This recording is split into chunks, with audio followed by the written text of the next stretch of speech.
Oh yeah, watch this is dumb argument right here. Watch this. Watch this with me, Torchy. Uh, Watch this craziness. Hey you guys, we got 16 people in here and only 7 likes on the video. Let's get them likes up. Let's get them likes up. My email is at the top of the screen, guys, and that email is specifically for signing up for debates in the realm of Reformed theology specifically. Doesn't matter what side you're for. Sovereignty than that of our Calvinist friends. And that's no disrespect to them. I'm sure they think the same thing. They wouldn't What hold. do you say? We have, I think, in our view, a higher view of God's sovereignty than that of our Calvinist friends. And that's no disrespect to them. I'm sure they think this. He says that he thinks that he has a higher view of God's sovereignty than Reformed people do. Let's see what it is. I believe there's a lot of folks who have maybe were taught Calvinistic definitions for these terms or grew up around those, who really, I think that the intention from a lot of people in that camp, I believe, is to defend the sovereignty of God. Like they just want to. Okay, so let me just say really quick, and so I'm going to say this first so that when I say it, you can be watchful. Okay? So this is how he's saying that people learn Calvinistic terms. Okay. So this is where Calvinism gets their terminology from, right? We allow the Bible to explicitly define not only terms, but also categories of terms as well, right? And how different terms may be different in different categories and all kinds of things, right? And the Bible will give you all of that. And then we, like nerds, just sit there and take all that information the Bible gives and we separate it out and compartmentalize it just as far down as we possibly can. And we try as hard as we can to add little to nothing from our own mind to it. We just categorize what's in the Bible. This is where we get our definitions of, for example, how we define sovereignty. It's not some, arbitrary philosophical term where the beginning of our imagining on how to define it started with how can this term support my position best, right? It's not like we have a position, so now how do we define the term sovereignty according to that position, right? That's what he is about to try to do, which is, right, I already have this position, and now, since I have it, what can I imagine that the word sovereign means? All right, so let's see the difference.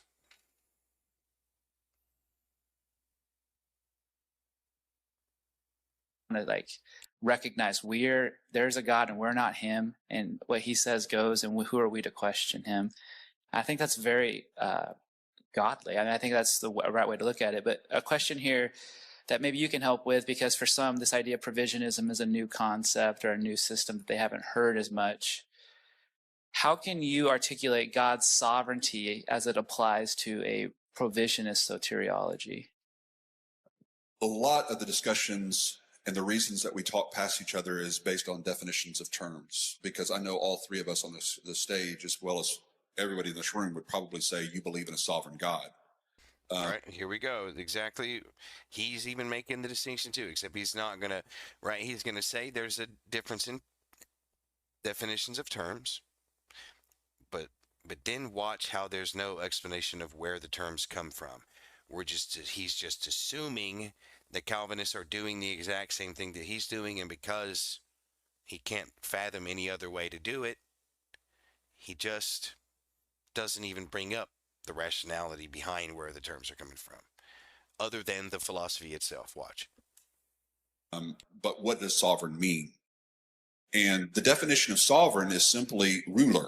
Matter of fact, there's some translations that don't even have the word sovereign in it. You'll see a lot of times in those translations, I don't remember exactly which ones are which on this, but some of them you'll see Lord, Lord. Have you seen that before? Lord, Lord. And then another translation will say sovereign Lord. Well, you're like, okay, which one's right? Well, It's the same word. It's just being repeated. So the word Lord is actually just a synonym for the word sovereign. And what's a Lord? A Lord is a ruler. The sovereign is the ruler. And that's all it means. God has the right to rule as he pleases. So the question is how is God practicing his sovereignty? The Lord. Right. And so you take that and you just make a simple little one-dimensional definition. The only thing that the term sovereignty means is ruler. Right? Well, guess we don't get the definition of this term sovereignty from just places where the Bible says sovereignty or sovereign, you know? Because that's not the point. It's just like we were talking about the other day when that guy was trying to run around and find how many times a word had been used in a certain way. And I'm like, what does that matter? How is it being used now? Right? How's it being used right now? And by right now, in this context, I would mean any other passage that helps us define what all sovereignty means. For example, as an easy example, Romans 8, God works all things according to the counsel of his will. Or rather, that's Ephesians, actually. Sorry. Romans 8 is the God works all things for the good of those who love him and are called according to his purposes. So there's two. One's in Ephesians chapter 1, like verse 5 or something. Somewhere in there. But there's two, right? Verse 11. Okay, there you go. And so what do you do? What do you do with that now? Like, we're not saying we went through the Bible and every time it said the word sovereign, we looked at that sentence and then we said the word sovereign means this. That's not even what we're trying to even define the word sovereign. We're not. We're not trying to define the word sovereign.